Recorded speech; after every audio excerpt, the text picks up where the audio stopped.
राजा दशरथ के जन्म की विचित्र घटना। राजा दशरथ अयोध्या के राजा थे, पर क्या आप जानते हैं कि उनका जन्म कैसे हुआ? राजा दशरथ के जन्म की एक बड़ी ही अद्भुत घटना है। धर्म ग्रंथों के अनुसार बताया जाता है कि एक बार राजा आज दोपहर की वंदना कर रहे थे। उसी समय लंकापति रावण उनसे युद्ध करने के उद्देश्य से आया और दूर से उनकी वंदना करना देख रहा था। राजा अज ने भगवान शिव की वंदना की और जल आगे अर्पित करने की जगह पीछे फेंक दिया। ये देखकर रावण को बड़ा आश्चर्य हुआ और वह युद्ध करने का विचार छोड़कर पहले राजा अज के सामने पहुंचा तथा पूछा कि हमेशा वंदना करने के पश्चात जल का अभिषेक आगे किया जाता है, पर आपने पीछे फेंक दिया, आखिर इसका कारण क्या है?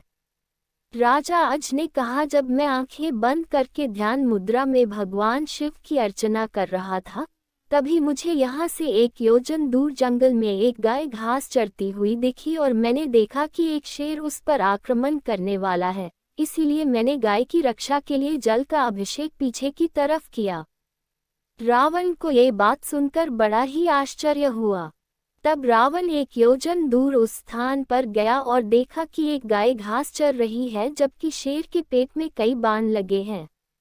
अब रावण को विश्वास हो गया कि जिस महापुरुष के जल से ही बाण बन जाते हैं और बिना किसी लक्ष्य साधन के लक्ष्य भेद हो जाता है, ऐसे वीर पुरुष को जीतना असंभव है, और ये सोचकर रावण राजा अज से युद्ध किए बिना ही लंका लौट जाता है।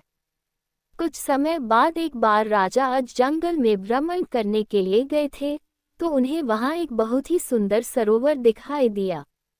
उस सरोवर में एक कमल का फूल था जो अति सुंदर था। उस कमल को प्राप्त करने के लिए राजा अज सरोवर में चले गए, किंतु राजा अज जितना उस कमल के पास जाते, वह कमल उनसे उतना ही दूर हो जाता और राजा अज उस कमल को नहीं पकड़ पाए। ठीक उसी समय आकाशवाणी हुई कि हे राजन, आप निसंतान हैं, इसीलिए आप इस कमल के योग्य नहीं हैं।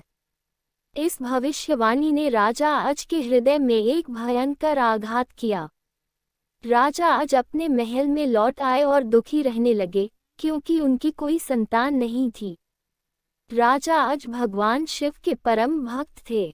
भगवान शिव को उनकी इस चिंता के बारे आभास हुआ और तब उन्होंने धर्मराज को बुलाया और कहा, तुम किसी ब्राह्मण को अयोध्या नगरी भेजो, जिससे राजा अज को संतान की प्राप्ति के आसार हो। एक दूर के नगर में एक गरीब ब्राह्मण और ब्राह्मणी सरयू नदी के किनारे कुटिया बनाकर रहते थे। धर्मराज के कहने पर एक दिन वे ब्राह्मण राजा अज के दरबार में गए और उनसे अपनी दुर्दशा का वर्णन कर भिक्षा मांगने लगे। राजा अज ने अपने खजाने में से उन्हें सोने की अशफियां देनी चाहिए, लेकिन ब्राह्मण ने ये कहते हुए मना कर दिया कि यह प्रजा का है, आप अपने पास जो है उसे दीजिए। तब राजा अज ने अपने गले का हार उतारा और ब्राह्मण को देने लगे, किंतु ब्राह्मण ने मना कर दिया कि यह भी प्रजा की ही संपत्ति है। इस प्रकार राजा अज को बड़ा दुख हुआ कि आज एक गरीब ब्राह्मण उनके दरबार से खाली हाथ जा रहा है। तब राजा अज शाम को एक मजदूर का वेश धारण करते हैं और नगर में किसी कार्य के लिए निकल जाते हैं। चलते चलते वह एक लोहार के यहाँ पहुँचते हैं और अपना परिचय बताए बिना ही वहाँ उससे आग्रह कर काम करने लग जाते हैं। पूरी रात हथौड़े से लोहे का काम करते हैं, जिसके बदले में उन्हें सुबह 1 टका मिलता है।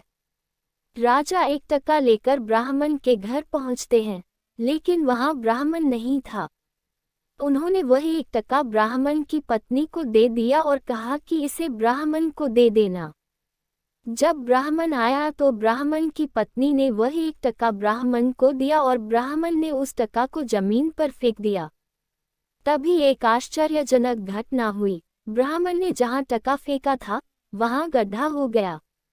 ब्राह्मण ने उस गड्ढे को और खोदा तो उसमें से सोने का एक रथ निकला तथा आसमान में चला गया। इसके बाद ब्राह्मण ने और खोदा तो दूसरा सोने का रथ निकला और वो भी आसमान की तरफ चला गया। इसी प्रकार से 9 सोने के रथ निकले और आसमान की तरफ चले गए। जब 10वां रथ निकला तो उस पर एक बालक बैठा था और वह रथ जमीन पर ही आकर ठहर गया। ब्राह्मण उस बालक को लेकर राजा अज के दरबार में पहुंचे और कहा, राजन, इस पुत्र को स्वीकार कीजिए। यह आपका ही पुत्र है जो आपके दिए हुए 1 टका से उत्पन्न हुआ है, और इसके साथ में सोने के 9 रथ भी निकले जो आसमान में चले गए, जबकि यह बालक 10वें रथ पर निकला, इसलिए ये रथ तथा पुत्र आपका है। राजा अज ने इस बालक का नाम मनु रखा था। इस प्रकार से दशरथ जी का जन्म हुआ था और ये 10 दिशाओं में अपना रथ लेकर जा सकते थे, इसीलिए ये दशरथ नाम से प्रसिद्ध हुए। वीडियो पूरा देखने के लिए धन्यवाद।